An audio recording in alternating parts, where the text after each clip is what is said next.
Olá, boa tarde. Quarta-feira, 26 de outubro. Estamos ao vivo, transmitindo também simultaneamente pelo Facebook. É só acessar facebook.com/TV Cachoeira. Curta a nossa página, entra lá, deixa um boa tarde pra gente, tá bom?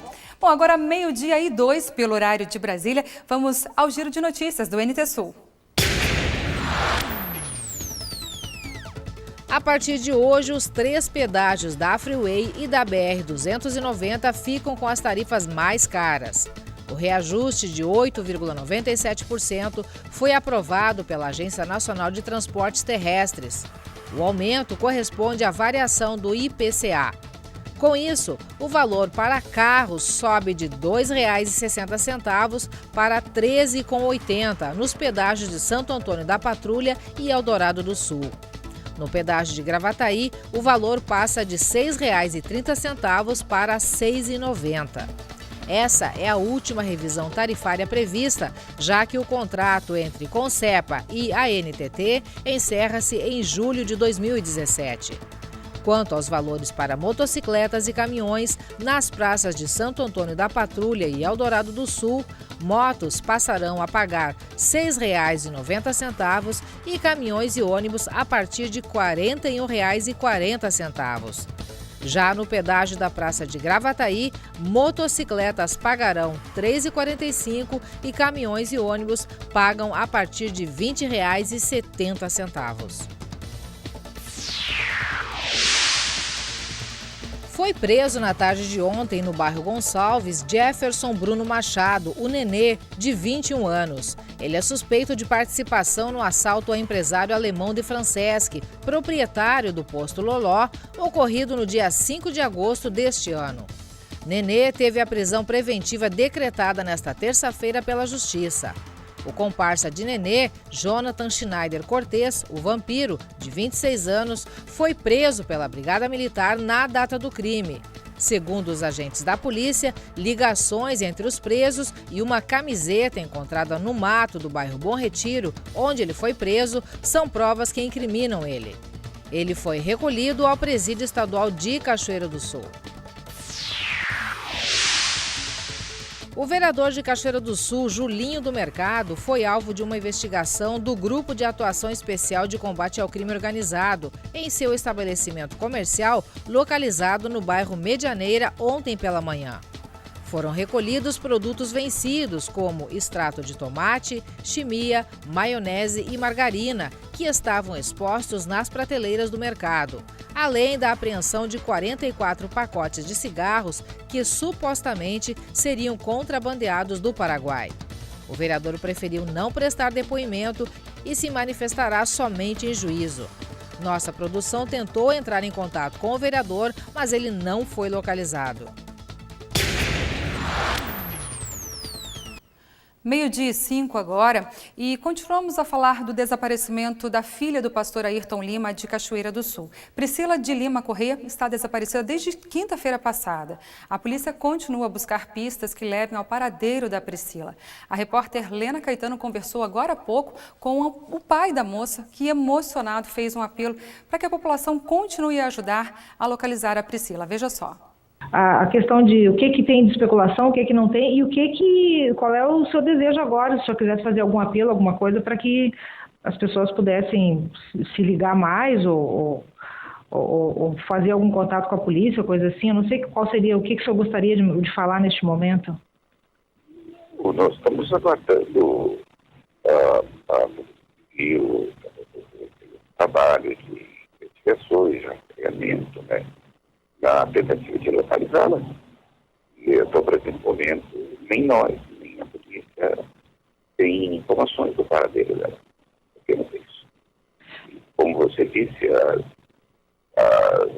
especulações, muita botaria, mas não tem nada concreto. As redes sociais, o pessoal comenta tanta coisa ali, mas não tem nada de concreto. E nós temos, o único de conversa que vamos ter quando ela der o sinal de eu estou aqui em tal lugar, em tal cidade. E é isso. Entendeu? Houve A polícia localizou ela, o que tem de verdade ou não nisso, que ela foi localizada em algum momento, em alguma estação rodoviária, embarcando em algum ônibus. Isso é verídico? Ela foi em algum momento localizada nas imagens pela polícia? E realmente ela saiu de São Borja e foi em direção a Porto Alegre. Isso. Eu rastreio o telefone da mídia, não tem mais nada de concreto, não tem mais nada. Mas eles continuam no trabalho de investigações e rastreamento na tentativa de localizá-la. Uhum. Existe uma veracidade no fato de que agora a polícia também vai investigar, verificar imagens lá da rodoviária de Porto Alegre? Sim, já requisitaram as imagens. Uhum. Da possibilidade de ela ter desembarcado na rodoviária de Porto Alegre. Uhum. Então tá, sigamos no aguardo então, né, pastor? Então tá. Obrigado mais uma vez pela sua... Com certeza. O senhor quer fazer algum apelo? O senhor quer dizer alguma coisa? Fazer algum apelo até para os fiéis, para as pessoas? Uma fala sua em função disso aí, algum apelo? O que o senhor gostaria de dizer que a gente quer? O que o senhor gostaria que as pessoas soubessem, que as pessoas ouvissem neste momento? A palavra, se o senhor disser agora, se o senhor quiser, a gente divulga, a gente publica aqui. Está com o senhor a palavra. Eu gostaria apenas que continuasse nessa corrente de oração, jejum, de intercessão, pedir a Deus. E o mais breve possível, o mais rápido possível, seja elucidada essa situação e a gente tenha calma, seja um coração confortado, porque a angústia é muito grande. E eu creio que esse momento, independente de religião, eu acho que é importante a gente pedir a Deus. Que Deus nos fortaleça e que nos dê uma resposta mais rápida. Eu agradeço a vocês também, a preocupação, o trabalho da imprensa, todos estão unidos nesse objetivo da tentativa de localizar nossa filha. Obrigado. Deus abençoe. Amém. Obrigada, então, pastor. Um bom dia para o senhor aí, que tudo se resolva, que Deus abençoe realmente, que haja e que as coisas se resolvam, tá bom? Amém. Bom dia. Tchau, tchau. Bom dia.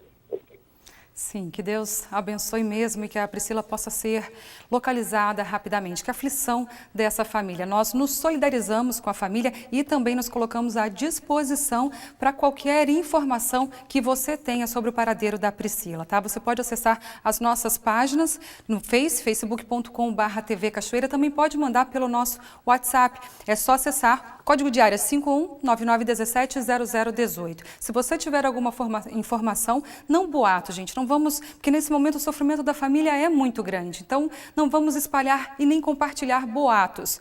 Para você ter uma ideia, o nosso post sobre a Priscila no Facebook deu mais de 350 compartilhamentos. Não só compartilhe, mas comente se você verdadeiramente tiver uma informação sobre o paradeiro da Priscila. Nós vamos para um rápido intervalo, agora 12h10 pelo horário de Brasília. A seguir, a gente fala da ponte sobre o Arroio Capané, na ERS 705. Ela corre risco de desabar. O local está interditado. Mesmo com o trânsito interrompido pelo DAIA e também pela Defesa Civil do município de Cachoeira do Sul, os motoristas se arriscam a passar pela ponte sobre o Arroio Capané.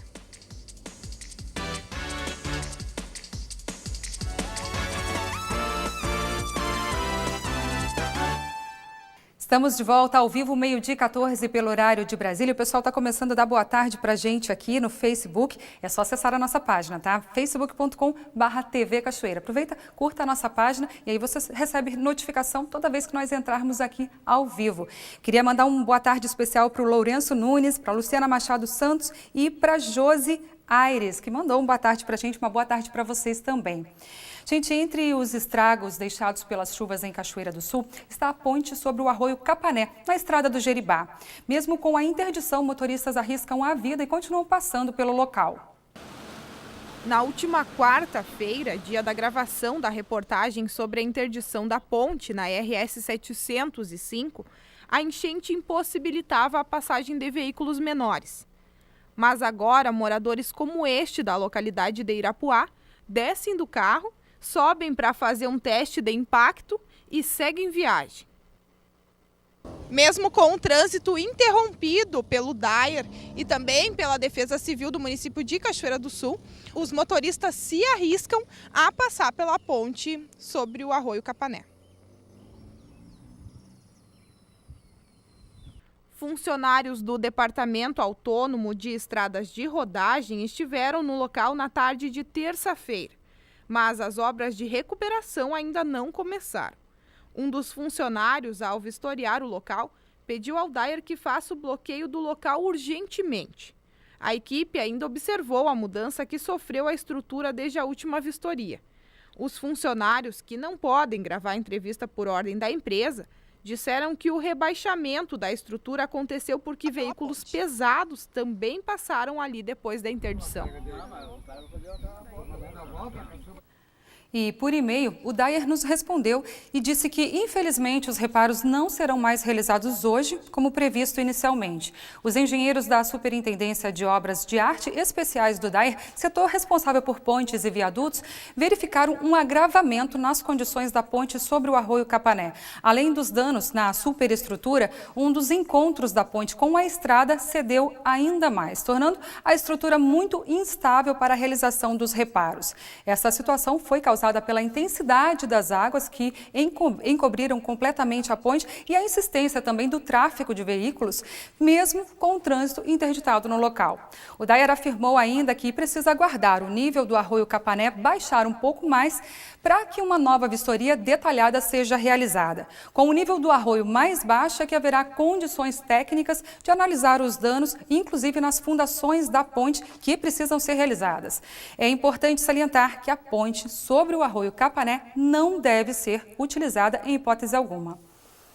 Os moradores ribeirinhos do bairro Cristo Rei, em Cachoeira do Sul, radicalizaram. Eles querem transformar o acesso ao bairro em loteamento habitacional. Lena Caetano traz as informações para a gente. Rua Esperanto, bairro Cristo Rei. No local destinado ao passeio público, onde há alguns meses o prefeito Neron Viegas anunciou e prometeu pavimentação para oferecer maior segurança aos pedestres, as pessoas estão ocupando. Os moradores que tiveram as casas invadidas pelas águas do Amorim e do Rio Jacuí na enchente deste ano decidiram radicalizar e desde sexta-feira estão demarcando espaços para construir moradias.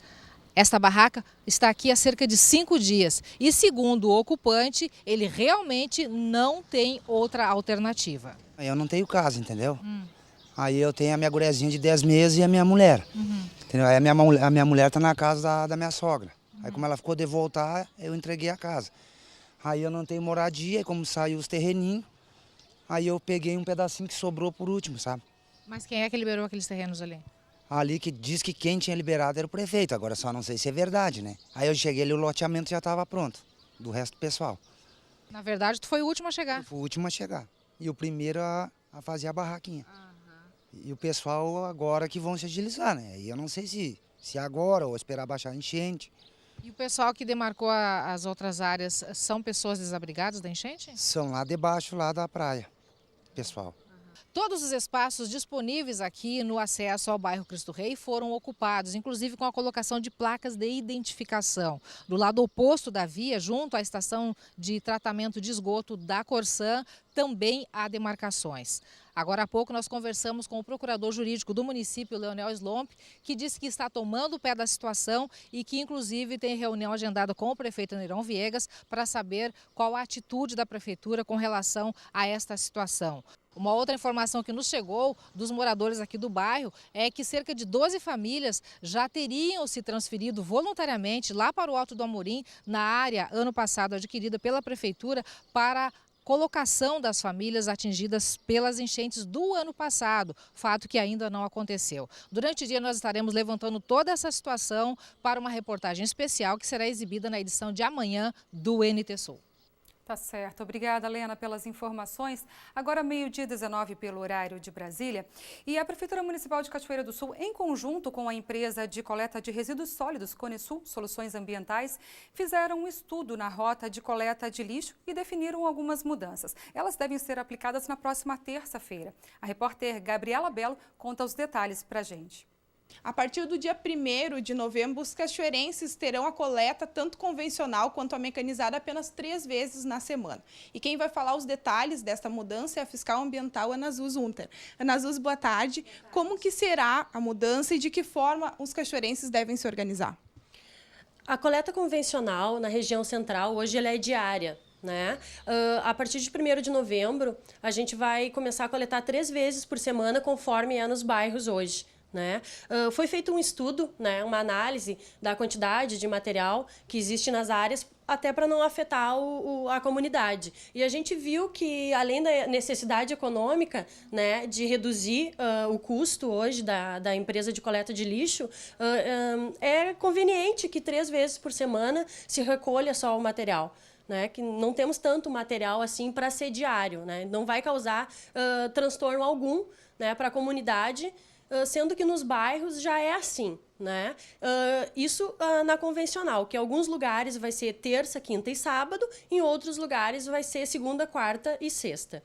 Quanto à mecanizada, nós observamos que era preciso otimizar o uso do container, porque em alguns lugares eles estão muito próximos um do outro, então a demanda de material ali dentro é bem pouquinho. Né? Eu não consigo muitas vezes, em alguns pontos, chegar a encher meio container. Né? Então, a gente observou que se nós afastarmos um pouquinho, né, a gente consegue otimizar esse material lá dentro e otimizar o uso desse equipamento, né, que hoje não é muito barato, embora seja bem conveniente, tanto na questão do meio ambiente, da salubridade e da conveniência de tu ter ali, né, 24 horas tu pode deixar o teu material ali dentro. Você falou, realmente é algo que é interessante para o nosso município, porque, querendo ou não, a empresa ganha com a quantidade, os quilos que tem dentro de cada container, e com isso vocês conseguiram fazer uma reorganização que vai contemplar toda a Rua Conde de Porto Alegre a partir da Praça Matriz. Sim, hoje é assim, a convencional ela é paga, que é o caminhãozinho do lixo, né? Ela é paga por tonelada. O pessoal recolhe na cidade, passa na balança, né, e leva para o transbordo. Depois do transbordo, vai para o destino final no aterro. Tá? A gente observou assim, que o container, o material colocado dentro do container tem um preço único. Né? Não vai passar na balança. Então, isso vai gerar uma economia para o município. Um custo para o município bastante alto, porque, afinal de contas, a gente tem um dado aí que cada container custa cerca de R$ 598 para o município. Um container custa isso por mês? Sim, um container custa isso por mês.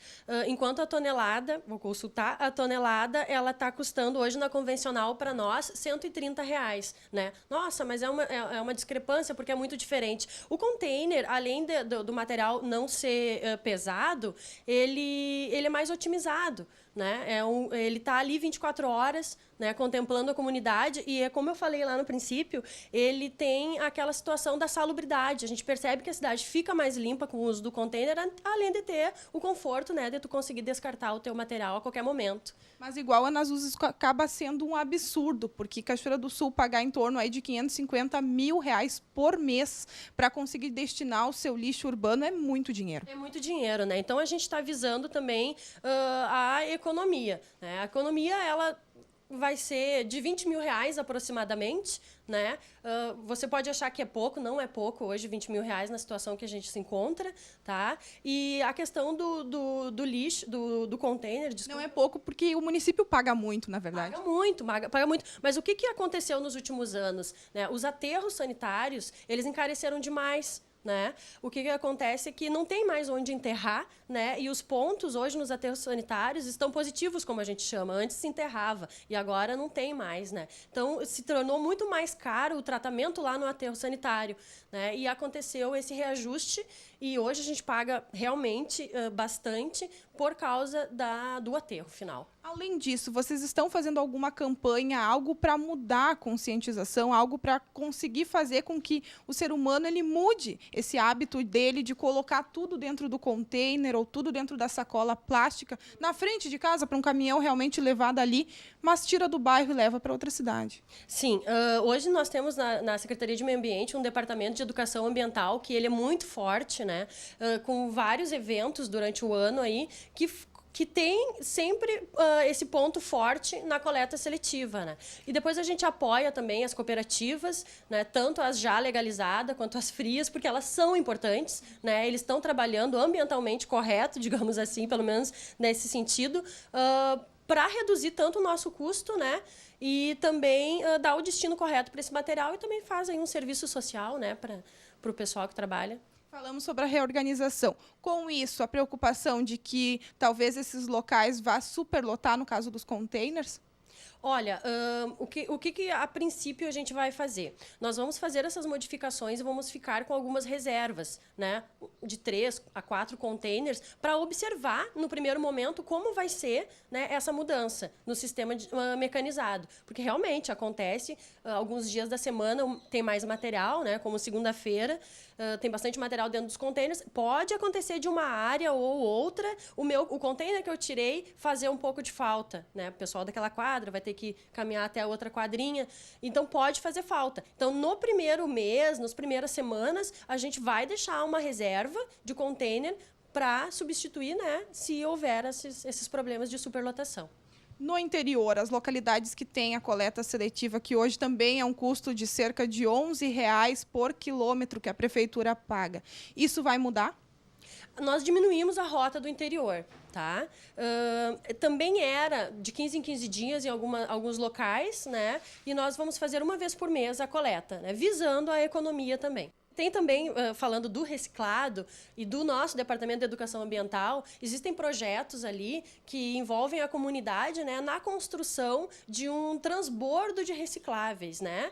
A professora Silvane Perufo, ela faz um trabalho com a comunidade, orientando como deve descartar esse tipo de material, e a comunidade se envolve construindo um local onde abrigue esse material, né, e a prefeitura vai buscar. Ou de 15 em 15 dias, uma vez por mês, ou eles comunicam, uma escola, uma igreja, uma associação, sempre, né, junto da comunidade. Eles comunicam, olha, o nosso material já está pronto para vocês coletarem. A gente coleta. Vários lugares deu certo, é bem bacana o projeto. Esse material vai todo para a cooperativa, né?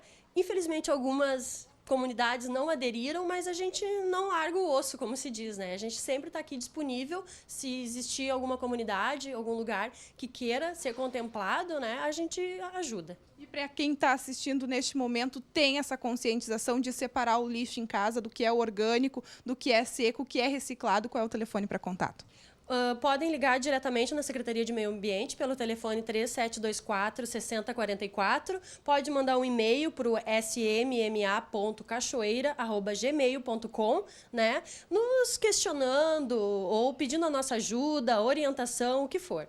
É muito importante hoje, não falando só nos cofres públicos, né, que vai ter uma redução de valores mesmo, porque nós não vamos estar pesando lixo, nós não vamos estar fazendo o aterro de lixo, né, que é mais correto ambientalmente impossível, né? Sem falar que acontece também a questão social, né? Quando você faz aquele contato com aquele catador ali da sua comunidade, né, você está ajudando ele, ajudando o meio ambiente, ajudando os cofres públicos, né, e ajudando também aquela pessoa que vive daquele serviço, né, que é tão bonito. Muito obrigada pelas informações, e por que não mudar o hábito neste momento? É verdade, a gente está disponível para toda a comunidade, para qualquer informação, qualquer ajuda, né, vamos fazer aí para a nossa cidade ficar mais bonita, certo?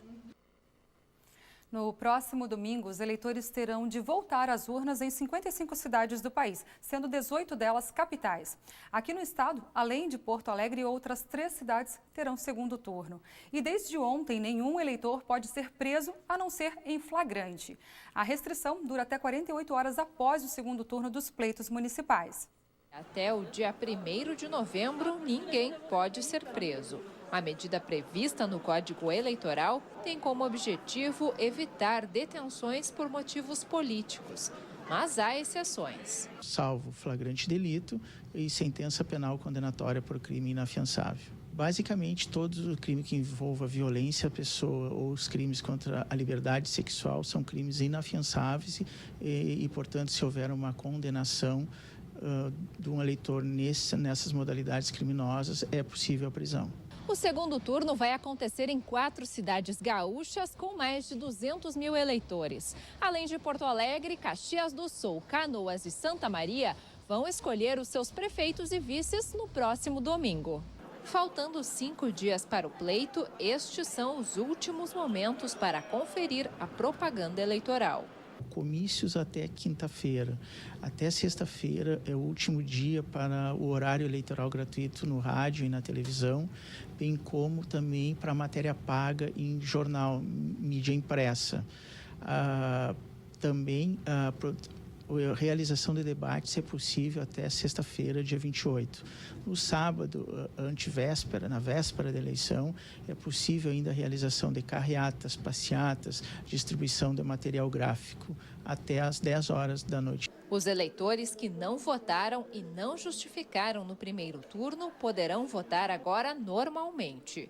O prazo final para explicar a ausência à Justiça termina em 30 de dezembro, mas é preciso levar documento comprovando o motivo da abstenção. Neste domingo, os cartórios eleitorais do Estado estarão abertos para aqueles que não estão na cidade onde moram e precisam fazer a justificativa. Hoje, de madrugada, o plenário da Câmara dos Deputados concluiu a análise da proposta de emenda à Constituição 241, a chamada PEC do teto de gastos, que limita os gastos públicos pelos próximos 20 anos. Aprovado na Câmara pela segunda vez, foram 2 votações, agora segue para análise no Senado, onde também terá mais 2 votações. A PEC 241 é, sem dúvida, a principal pauta em discussão no Congresso. E ela tem que ser discutida mesmo, inclusive por nós, pela sociedade. Enquanto isso, pouco se fala da medida provisória que tem força de lei sobre a reforma no ensino no Brasil, instituída também pelo governo federal. Mas não dá para esquecer a importância da discussão desse outro tema também. Júlia Mafuz comenta sobre isso.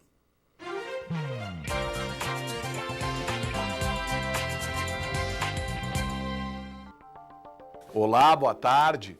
Em tempos de PEC 241, com jantares nababescos para angariar apoios e regados a uma farta distribuição de cargos, a questão da reforma curricular encaminhada por Temer através de medida provisória sequer é discutida na imprensa nacional. Se ainda ninguém se deu conta, uma medida provisória tem força de lei e, enquanto não for apreciada pelo Congresso Nacional, ela está vigorando. Portanto, salvo modificações ou a sua derrota em plenário, é este o modelo de ensino que o governo pretende implantar no Brasil, sem qualquer discussão com segmentos sociais. E, pasme, mudanças curriculares significativas estão sendo impostas. Tenho falado e escrito que não concordo com a retirada da obrigatoriedade de determinadas disciplinas e a obrigatoriedade de outras.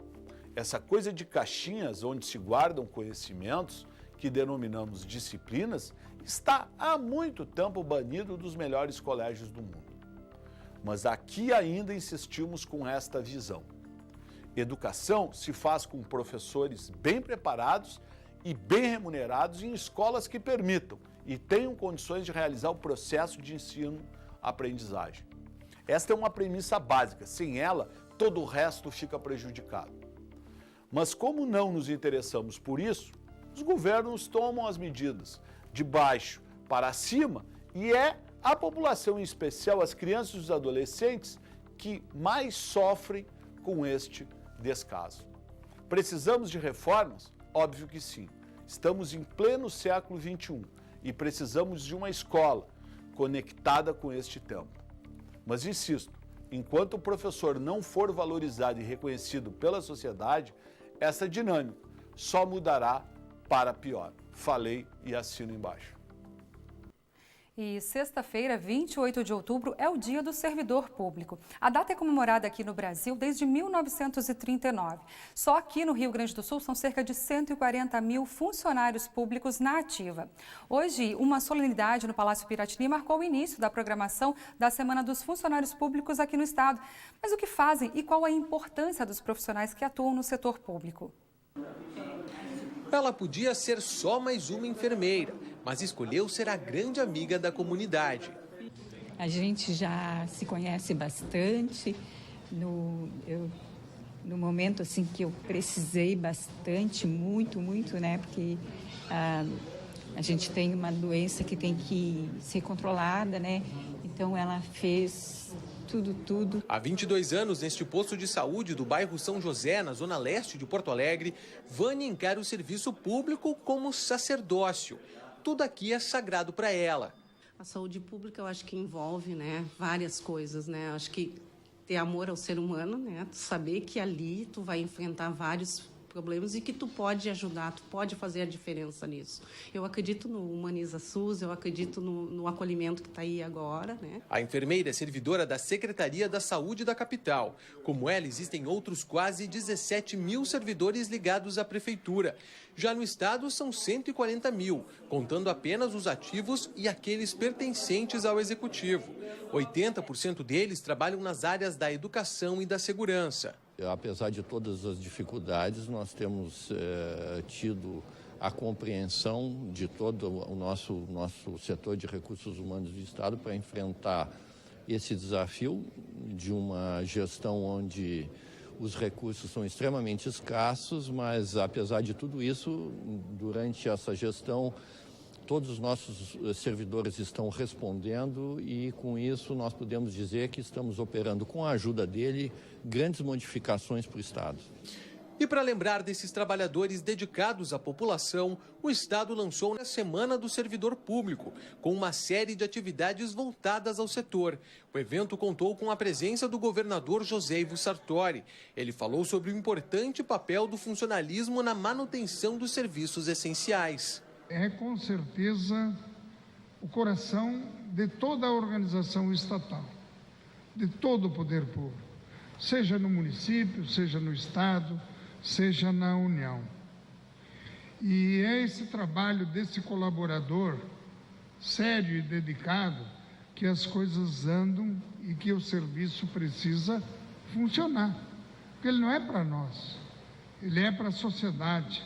Mas nem só de elogios vive o servidor público, já que boa parte deles anda com a credibilidade em baixa. Só que aqui no postinho da São José ficou exemplo de que tudo depende de quem presta o serviço. É gente da família.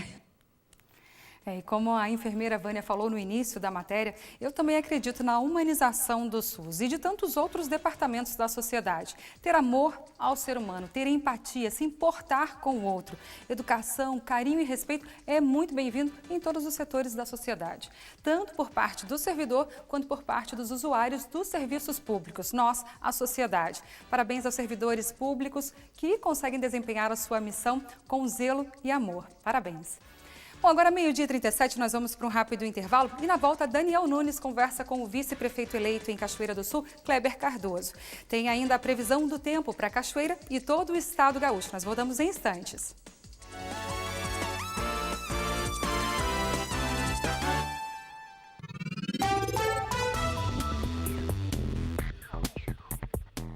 Quarta-feira de sol com muitas nuvens durante o dia em Cachoeira do Sul. Pode chover a qualquer hora. As temperaturas ficam entre 20 e 26 graus. A quinta-feira também terá dia nublado pela manhã com possibilidade de garoa. Tarde de sol com diminuição de nuvens e à noite tem muita nebulosidade. As temperaturas ficam entre 14 e 21 graus. Já na sexta-feira o dia será de sol com algumas nuvens, mas não chove. Mínima de 16 e máxima de 20 graus. Confira no mapa como fica o tempo hoje. Uma grande quantidade de nuvens persiste sobre o Rio Grande do Sul ao longo desta quarta-feira, com instabilidade na maior parte do estado. Há previsão de chuva ou garoa na maioria das cidades gaúchas. O ar quente e úmido possibilita a chuva forte e temporais de vento e granizo em alguns locais no estado. Na capital Porto Alegre, a máxima prevista é de 24 graus. Em Uruguaiana, na fronteira oeste, também 24 graus. Em Passo Fundo, no norte do estado, e em Santa Maria, na região central, 22 graus. Para o litoral norte, Tramandaí e Torres, 23 graus. Mesma temperatura prevista para Pelotas e Rio Grande, no sul do estado.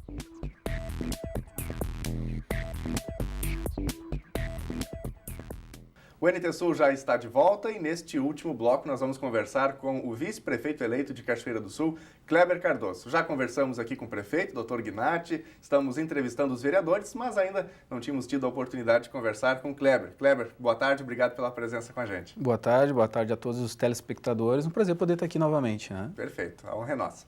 Bom, historicamente a gente tem tido aqui em Cachoeira do Sul o problema do vice-prefeito ser, vamos dizer, uma espécie de um coadjuvante. Agora, você vem com um perfil diferente, com proatividade, já foi secretário de obras, já pôde pôr a mão na massa. Qual que é a sua ideia e como que estão as negociações nesse momento aí de transição do governo? Olha, eu acho que primeiramente ressaltar, eu venho de 8 anos de Câmara de Vereadores, né, como vereador. Nesse período se pega uma experiência muito grande de legislativo, que na verdade é também conhecer um pouco mais a cidade, os problemas da cidade. Ano passado, 6 meses como secretário de obras me deu muita experiência e trabalho executivo, né, que é diferente do que se faz como vereador. Exatamente. E isso, muito por conta disso, eu aceitei o convite de ser candidato a vice-prefeito para poder fazer um pouco mais, né, executar um pouco mais do que como vereador. E graças a Deus, Deus nos concedeu a graça aí da vitória nesse pleito, né, de poder estar ao lado do Dr. Gnatti.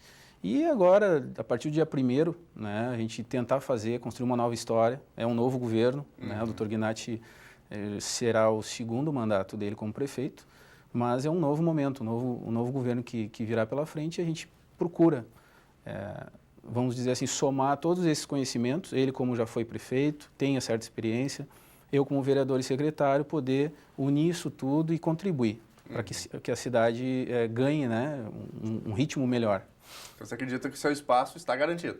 Olha, se eu não acreditasse, né, não teria concorrido como vice. Exato, eu estou muito tranquilo, né, até porque eu sou presidente do PDT. Claro. É um projeto que foi construído já há mais de 1 ano e meio, quando eu assumi a presidência, com o apoio do deputado Marlon, com o apoio de todo o partido PDT, da vereadora Daniela, né, dos outros colegas vereadores e hoje candidatos que se elegeram, outros que não conseguiram o êxito de se eleger, mas que contribuíram, até porque cada um que se elege tem a contribuição daqueles que fizeram um pouco menos de voto, mas não entraram. Então a gente tem que reconhecer tudo isso.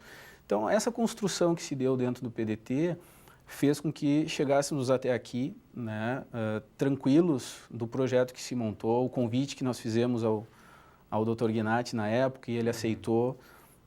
Recebemos ele muito bem no partido, tanto é que hoje ele é nosso prefeito eleito e graças a Deus a gente conseguiu montar uma chapa pura, né, onde prefeito e vice são do PDT, mas a composição se deu de uma maneira muito democrática com outros partidos. Claro. Salientando a participação do PSD, do PTB, da Rede e do PCdoB, que foram fundamentais enquanto partidos, né, para que a gente conseguisse também concorrer e chegar forte na eleição, né? E graças a Deus deu no que deu, a gente ganhou a eleição e agora a responsabilidade é muito grande, né? Bom, para que se tenha aí um bom governo, certamente a arrancada é o ponto primordial, né? Acomodar ali as vontades, escolher bem a equipe técnica, quem vai comandar cada uma das secretarias, as pastas, enfim, cada uma das diretorias. Como é que está esse processo da escolha da equipe, Kleber? É algo que tem que ser com muita calma, serenidade. Nessa hora, as palavras são essas. O período eleitoral e talvez a partir do dia 1º de janeiro não seja tão tenso, vamos dizer assim, quanto esse intervalo da eleição até o dia 1º. Por quê?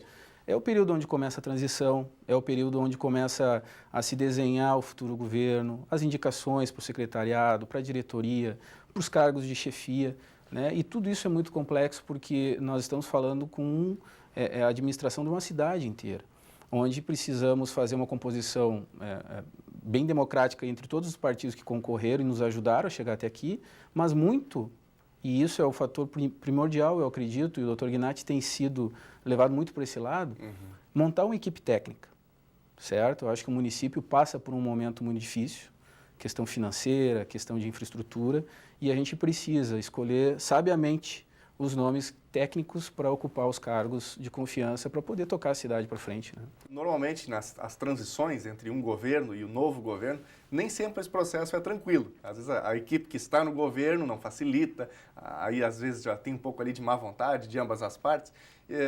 imagino que em relação Neyron e Gnat já haja aí uma certa tranquilidade, né? Uma amizade que já vem de longa data, os dois colocam dessa maneira.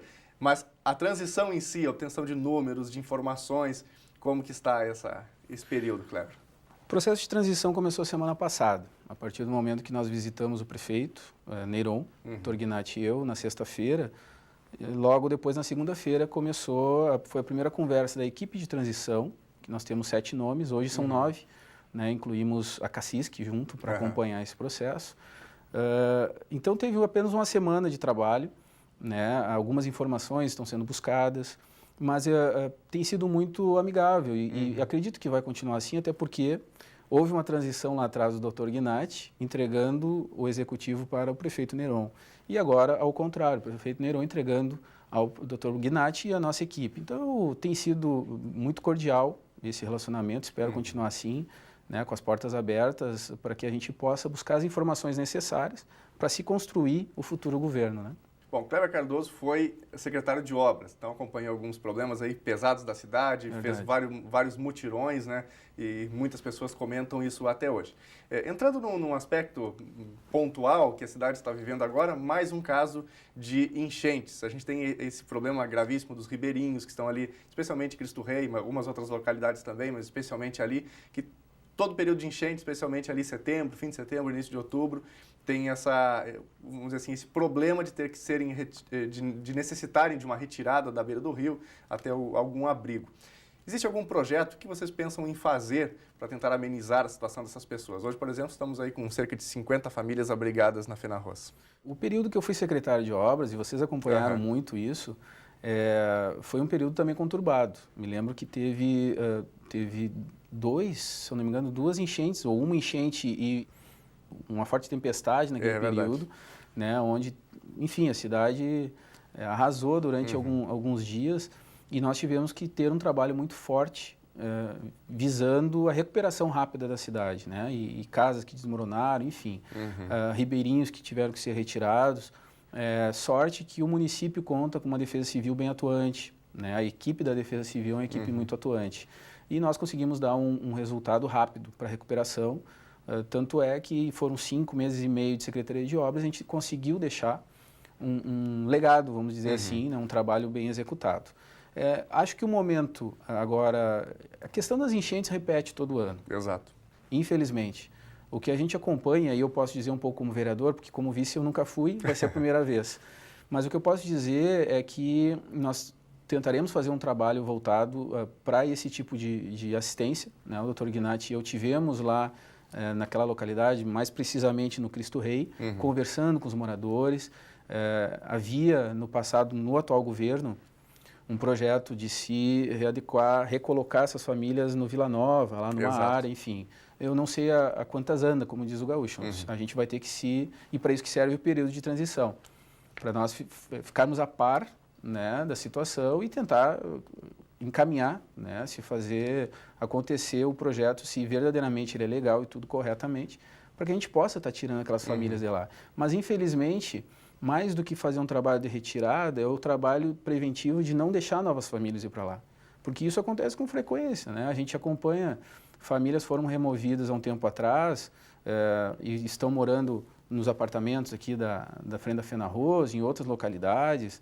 O Promorar e o FUNCAP, o Habitar, o bairro Habitar Brasil, há alguns anos atrás, eles foram criados com esse propósito e nunca deixou de ter moradores ali na redondeza do rio. Então, é um trabalho mais de fiscalização futura para não permitir as pessoas entrarem novamente para aquela região do que propriamente apenas retirar os que estão ali, né? Às vezes, os antigos moradores saem, vão ou são deslocados, recolocados em algum outro bairro, né? Mas, posteriormente, outras famílias, aos pouquinhos, começam a habitar novamente. E, às vezes, inclusive, os mesmos retornam. Tem mais isso. É fato, né? Mas é um trabalho que a gente vai procurar desenvolver com toda a vontade necessária e cuidado necessário também, porque estamos falando em relação a famílias, a seres humanos, né, que precisam de um atendimento. Exatamente. Bom, um dos primeiros festejos aqui de Cachoeira do Sul, no ano de 2017, início do governo Gnat e Kleber Cardoso, vai ser o Carnaval. Você, historicamente, tem votado contra o Carnaval, muito em função dos seus valores, princípios religiosos. Dr. Gnatti, num dos debates, brincou que faria o seu vice sambar na Avenida de Cachoeira. Qual que é a sua postura em 2017 em relação a essa festa? Olha, não é para tanto, né? Para me tornar um folião. Claro. Mas eu vejo isso com muita naturalidade. Começa pelo princípio que é sinal que eu sempre tive um posicionamento com relação a esse tema. Nunca fui contra o carnaval, né? Me recordo meu primeiro ano como vereador, em 2009, eu votei favorável ao repasse. E naquela ocasião, por ser o primeiro projeto, né, de encaminhamento de subvenção social, eu ainda disse, olha, todos poderiam imaginar que eu ia votar contra, estou votando a favor, mas com um recado, né, que se dê o mesmo atendimento a todos, as outras entidades, outros projetos que nós temos aqui, grandiosos, como Vigília, Fegais, Semana Farroupilha, né, o pessoal do esporte que precisa do incentivo. E dali em diante a gente percebeu, nos outros anos, que não havia muito esse repasse justo, né? E aí eu acabei votando sempre contrário pela forma como se repassa.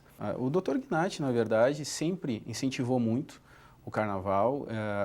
A comunidade em geral que gosta da festa, né, acompanha e sabe que ele sempre foi a favor. Não serei contra, deixo isso dito aqui para as câmaras, não serei em hipótese nenhuma contra. Primeiro, porque eu respeito o posicionamento do prefeito e eu tenho que me colocar no meu lugar. Eu sou o vice-prefeito, quero estar ao lado dele, nunca na frente dele. Né? Então, isso eu sempre deixei claro. Foi uma brincadeira que fizeram no questionamento no debate, né? Até de forma provocativa, porque eu tenho muitas amizades no meio do pessoal que participa do carnaval. Agora, sempre pleiteando por isso. Olha, uma vez apoiando o carnaval, tem que se apoiar as outras entidades também, natural, né? E a gente tem um crescimento muito grande, né? A nossa tradição gaúcha hoje cresceu muito, não só o desfile e a Semana Farroupilha, mas muito por conta dos rodeios. Hoje tem algumas outras associações que foram criadas e traz muito turista para Cachoeira do Sul. Então a gente tem que se apropriar disso, né? E voltar as atenções também para as outras entidades, ou seja, se dá e estudar a possibilidade de apoiar todas, né? Pensando já lá na frente, em 2020, já tem especulações de jornais aqui, está, vamos dizer assim, estabelecido que não haverá reeleição, a menos que haja aí alguma reformulação, alguma mudança numa nova reforma eleitoral, que eventualmente possa ainda surgir nesse meio tempo, mas não há reeleição. Você seria um nome mais perto ou mais próximo, ou logo ali abaixo do prefeito, que poderia concorrer. Você já trabalha com planejamento de longo prazo para a sua carreira política, Kleber? Hoje eu trabalho com o planejamento a longo prazo para a cidade. Talvez por eu ser empreendedor, eu sou empresário, mas eu não posso me dar o luxo de pensar apenas o meu caminho político. Eu quero pensar, e estou sendo muito sincero em dizer isso, o momento atual de contribuir ao Dr. Gnatti, com o Dr. Gnatti, para que nós venhamos fazer um governo que fique diferenciado, até porque o Dr. Gnatti já foi prefeito e fez um ótimo governo. Então esse segundo governo precisa ser de igual a melhor, né, para ficar marcado. E eu acredito muito nisso, eu confio nele, sei da capacidade, a experiência, que já vai ajudar muito, né, mas eu acho que cada coisa é o seu tempo, sem pular etapas, construindo as coisas, automaticamente as coisas acontecem, se for da vontade de Deus. Eu sempre pensei assim, há um tempo atrás nunca imaginei entrar na política, né, era apenas um funcionário do setor público, e hoje estou aí. Eu acho que mais do que pensar na carreira política, o político tem que pensar no que ele pode contribuir para a sua sociedade, para a comunidade. Então é isso que eu penso no dia de hoje, né? Cada coisa é o seu tempo. Tá bem. Para a gente fechar aqui, Kleber, já tem uma data em que vocês pretendem apresentar definitivamente o secretariado, já ali confirmado, ou ainda faltam detalhes em relação ao secretariado especialmente?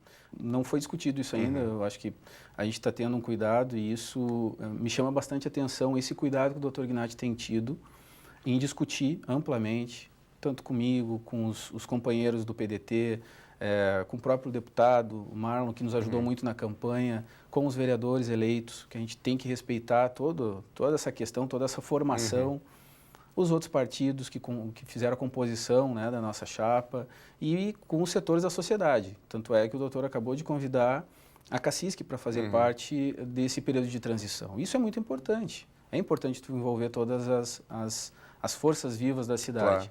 Então, o momento ideal vai acontecer, né, de se declarar totalmente, vamos dizer assim, a montagem do governo, mas a gente não está querendo se precipitar, a gente está indo com calma nesse momento, que é um momento muito perigoso. Se a gente fizer algo muito rápido demais, sem pensar, ali adiante a gente pode se arrepender. Então, eu admiro bastante o doutor por esse período de transição estar sendo tão tranquilo. Muito bem, conversamos aqui com Kleber Cardoso, vice-prefeito eleito de Cachoeira do Sul. A partir de 1º de janeiro, assume ao lado do Dr. Sérgio Gnatti a direção, o Poder Executivo aqui em Cachoeira do Sul. Kleber, muito obrigado pela presença com a gente aqui. Nós desejamos boa sorte a você, o Dr. Gnatti também, que já conversamos em outra ocasião aqui no NT Sul, por ocasião da posse, posteriormente agora acompanhando também a transição. Ele deseja sucesso, porque se vocês tiverem êxito, todos nós, a sociedade cachoeirense, terá êxito. Verdade, eu quero agradecer a oportunidade e dizer, olhando para o nosso telespectador, até o fim do ano eu continuo sendo vereador. Então eu continuo à disposição como vereador da comunidade até o fim do ano. E a partir do dia 1º, pode ter certeza que vontade não nos falta de fazer diferente, de iniciar um novo momento, um novo tempo aqui em Cachoeira para que as coisas aconteçam e a cidade consiga prosperar, voltar a ser a Cachoeira do Sul como era antigamente. Muito bem. A gente fecha aqui o NT Sul de hoje, desejando a você uma ótima tarde. Lembrando que o programa volta ao ar amanhã, ao meio-dia, na apresentação de Darcy Visão. E você, claro, acompanha outras informações em facebook.com/TV Cachoeira. E logo mais, às 7 horas da noite, tem o Jornal da Novo Tempo com Hélio Moura, informações nacionais e internacionais. Tudo de bom para você. Tchau.